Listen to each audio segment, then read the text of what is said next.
ser isto ou aquilo. Eu não sei o que quero ser. Eu acho que devia ser isto. Não, não, não. Eu acho que tens que ser aquilo. Ó jovem! O que queres ser? Vou ser isto ou vou ser aquilo? Isto ou aquilo? Isto ou aquilo? Isto ou aquilo? Boa noite a todos. A nossa convidada de hoje é natural do concelho de Caldas da Rainha, tirou a licenciatura em Sociologia na Universidade de Évora e atualmente é diretora técnica da Misericórdia de Óbidos. Connosco, Maria João Severiano. Olá, Maria João. Olá. Obrigada por ter aceito aqui o nosso convite para o podcast Ser Isto ou Aquilo. Eu é que agradeço à Catarina, obrigada por me ter aqui. E vou começar por pedir que se apresente. Sim, senhora. Então, o meu nome é Maria João Severiano, o Severiano é do marido, sou natural e resido no concelho de Caldas da Rainha, tenho 2 filhos e atualmente estou como diretora técnica da Santa Casa da Misericórdia de Óbidos. Muito bem. Então, isto para quem não sabe, aqui a doutora Maria João é licenciada em Sociologia. Exatamente. E nós queríamos trazer aqui ao nosso podcast uma pessoa que trabalhasse e lidasse assim diariamente com a vertente dos idosos. Foi algo muito pedido pelo nosso público e pronto, e achámos que você era uma excelente opção. E por isso vou aqui perguntar como é que nasceu um bocadinho o gosto e quando é que nasceu o gosto aqui por esta área, portanto, pela esta vertente dos idosos, por esta área da sociologia, portanto, como é que apareceu isto na sua vida? A área da sociologia, eu desde sempre que eu não sou uma pessoa muito de falar, de ser muito espontânea, fico um bocadinho mais na retaguarda e gosto de observar o comportamento das pessoas. Por isso, esta área da parte social, do comportamento das pessoas, do comportamento do grupo, desde sempre fez parte de mim. Eu não era assim muito... Ficava mais na retaguarda e ia observando. Pronto. Em relação à sociologia, eu, na altura, quando acabei o 12º ano, fiz o 12º ano na Raul Proença. Em que área já agora? Em que área? Foi na área das letras, antes acho que era a área D. Línguas e Humanidades. Línguas e Humanidades. Porquê? Porque eu quis fugir à matemática, porque a matemática foi... Pronto, eu e a matemática nunca nos demos muito bem. Pensava eu, não é? Porque então decidi, foi para essa área. Pronto, tínhamos filosofia, tínhamos as línguas, o português, o inglês, o francês, tínhamos 2 línguas, além do português, tínhamos geografia, filosofia, pronto, era dentro dessas disciplinas que nós tínhamos. E as minhas opções dentro daquilo que eu na altura gostava, ou das matérias que eu já tinha ouvido e que me agradaram, quando concorri à universidade, as opções que eu coloquei foi ou Sociologia ou Psicologia, precisamente por causa dessa área de saber lidar com os outros, aprender a saber lidar com os outros, perceber o que é que os outros pensam ou o comportamento dos outros. Nas candidaturas depois eu concorri a Psicologia e Sociologia e entrei na última hipótese, que foi a Universidade de Évora. Eu andei a fazer umas pesquisas e dentro daquilo que eu sabia, a Universidade de Évora era uma das universidades em Portugal que tinha iniciado o curso de Sociologia. Portanto, este curso de Sociologia em Évora já é muito antigo, tal como a universidade. A universidade é muito antiga. E pronto, lá fui eu para o Alentejo, para a Universidade de Évora, tirar o curso de Sociologia. Pensava eu que ia fugir à matemática, pois foi, tramei-me, porque tem muitas disciplinas relacionadas com a matemática. Tem demografia, tem métodos quantitativos, temos estatística, pronto, tem muitas disciplinas nesta área. Porquê? Porque os sociólogos também são aqueles que fazem os inquéritos e depois tratam dos inquéritos sobre os determinados temas que hajam. Portanto, os sociólogos estudam um bocadinho a população, portanto têm que ter dados e têm que saber matemática para depois poder analisar os dados. Analisar os dados, exatamente. E eu pensava que ia fugir da matemática e depois também tive que ter mesmo matemática no curso. Mas pronto, lá consegui ultrapassar essa situação e lá consegui terminar o curso. E relativamente ao... Isso é o mais importante. E relativamente ao curso, as unidades curriculares que teve, que a Universidade de Évora apresenta em Sociologia são mais teóricas, mais práticas, fez estágio, portanto, no estágio final de curso, pronto, era para contar um bocadinho essa experiência. Exatamente. A base do curso é toda teórica, portanto nós não temos nenhum estágio integrado no curso, que há muitos cursos que têm o estágio integrado no curso. No nosso caso, não. Nós, no último ano, temos que fazer uma tese, temos que fazer um trabalho de final de curso, e aí houve colegas nossos que, por autorrecriação deles, tiveram ou em instituições ou associações para fazerem o trabalho deles, e aí tiveram um bocadinho de contacto com a realidade, com o mundo cá fora. Quem fez sobre situações que não havia necessidade de ter contacto com o exterior,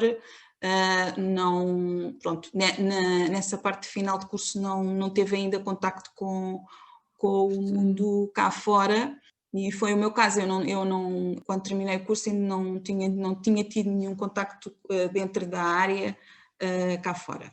O que é que aconteceu? Quando eu terminei o curso e candidatei-me a estágios profissionais do IFP, enviei currículos para várias instituições, Misericórdias, IPSS, câmaras municipais, enviei para onde eu achava que eventualmente poderia fazer o estágio. Tudo sítios onde o sociólogo pode trabalhar. Todos os sítios onde o sociólogo pode trabalhar, exatamente.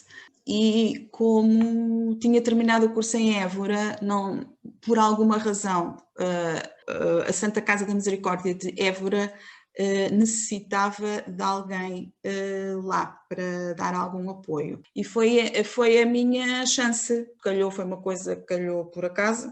Estava em Caldas, já nem estava em Évora nem nada, já tinha terminado o curso, já estava cá na nossa zona.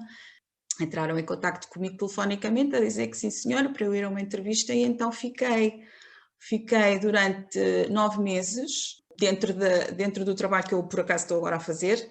Eles tinham serviço de apoio domiciliário e tinham ERPI e tinham também jardim e creche, e eu fiquei a dar apoio à colega que tinha as valências do SAD e da ERP do lar. Pronto, ficámos as duas a trabalhar em conjunto, e foi aí que eu comecei a ter contacto com esta área, com a realidade do trabalho diário, com os idosos e com situações de necessidade social. Então acabou por ser importante a prática aqui do estágio profissional, que pronto, foi uma oportunidade incrível para ingressar neste mundo do trabalho, no seu caso da Sociologia. Exato, foi muito importante porque, tal como aqui em Óbidos, Évora também, além do contacto que nós temos com as pessoas que necessitam dos nossos serviços, temos contactos com as outras instituições todas que estão na zona, portanto, com a Segurança Social, com o Centro de Emprego, com a Câmara.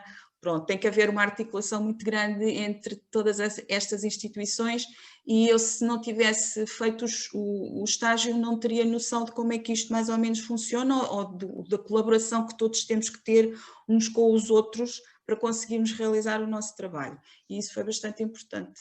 E é bom agora o testemunho aqui desta parte, porque realmente nós ainda não tínhamos tido ninguém até hoje que tivesse ido fazer um estágio pelo IFP. Ou pelo menos que tivesse partilhado a experiência, e realmente é importante porque há muitos jovens que não têm, portanto estão a tirar licenciaturas e que as licenciaturas não têm o estágio integrado, e pronto, é importante perceberem que também existem outras opções, portanto quando se acaba a licenciatura é preciso ir à procura de novos caminhos e novas ideias. Pronto.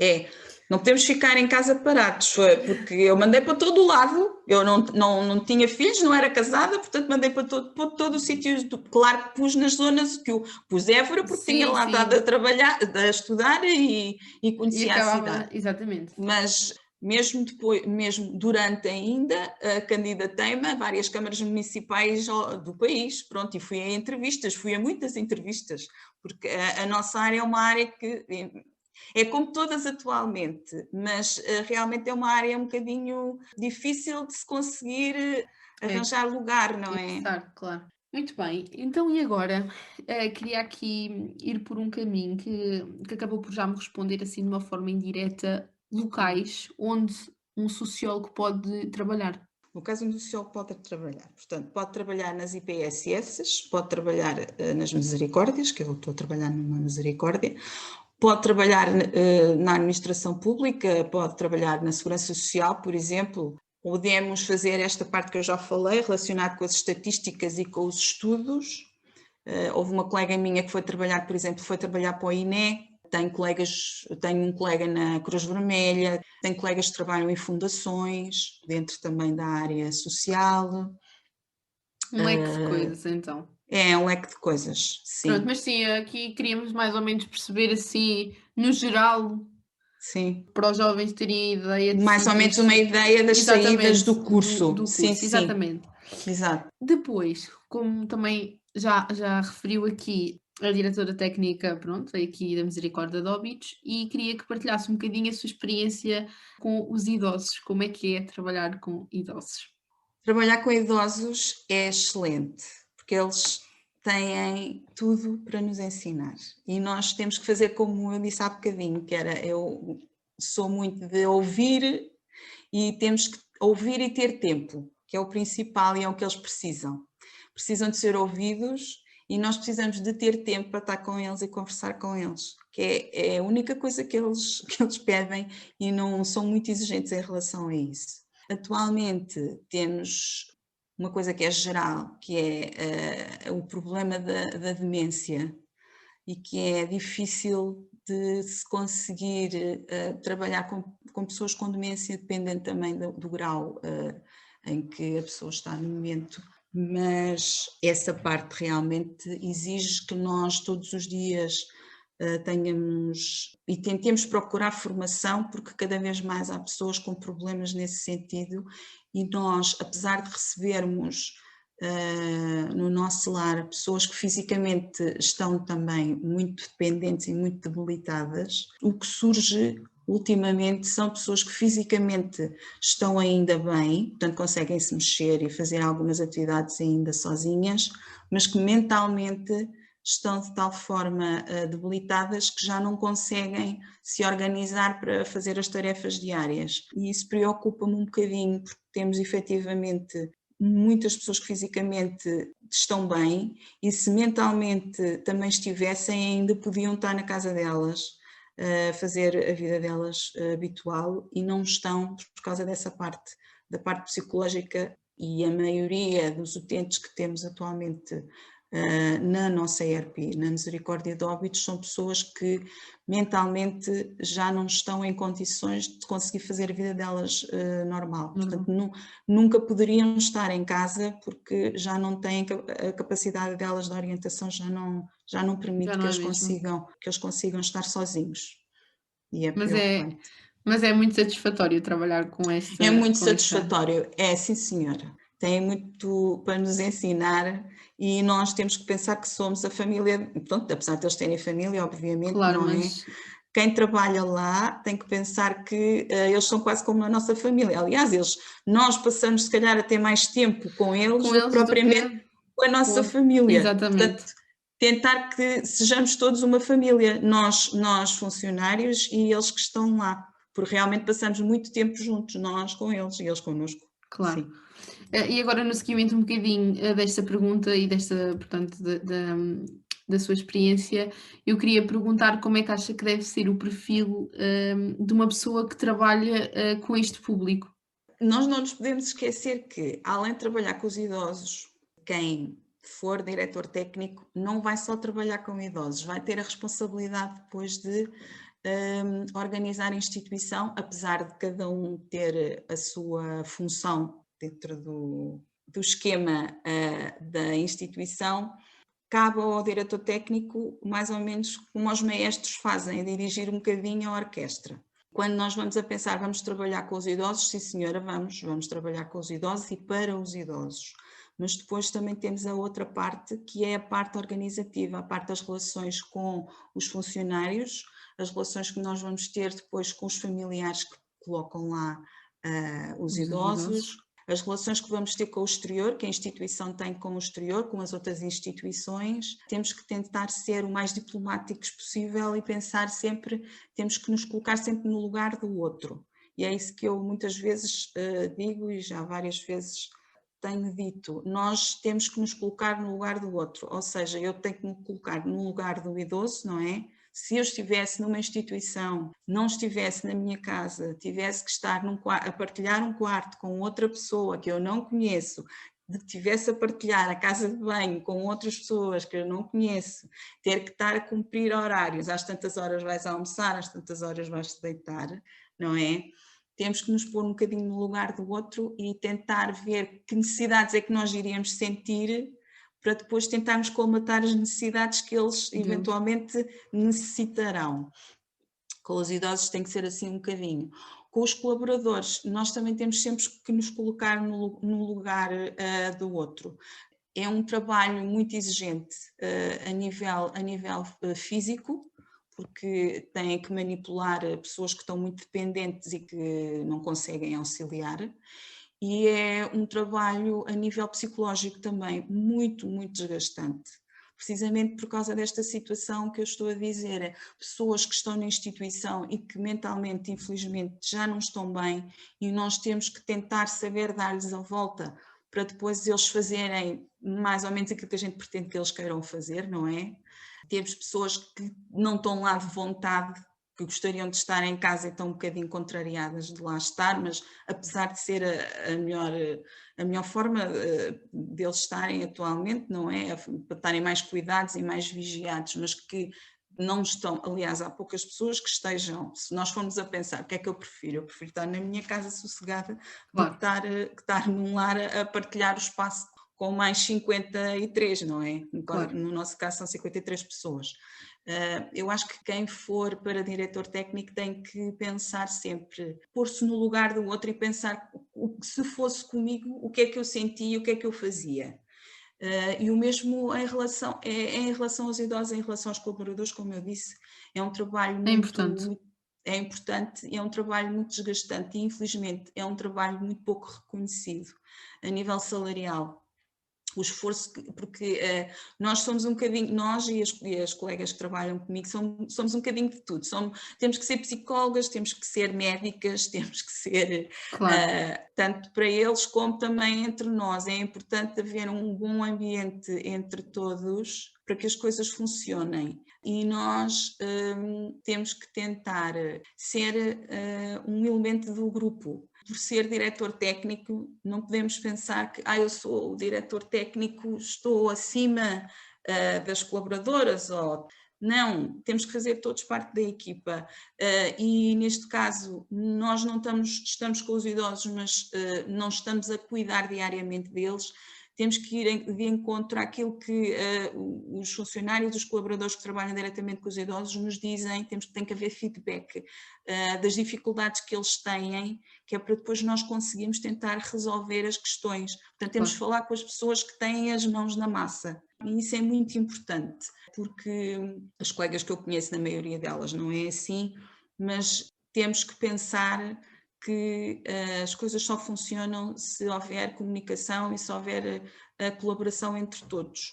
E nós estamos ali para o mesmo, com a mesma missão. Por isso não nos podemos sobrepor às vezes muito às colaboradoras e às pessoas que estão diretamente em contacto com eles, porque nós precisamos do feedback delas e precisamos que elas nos digam o que é que eles necessitam e o que é que elas também necessitam. Acho que é um bocadinho assim. É muito importante. Gostei da reflexão, foi muito importante. Sim. E agora, para terminar, eu gostava que me dissesse assim, se um jovem chegasse ao pé de si e dissesse que queria seguir esta área, que conselho é que você lhe dava?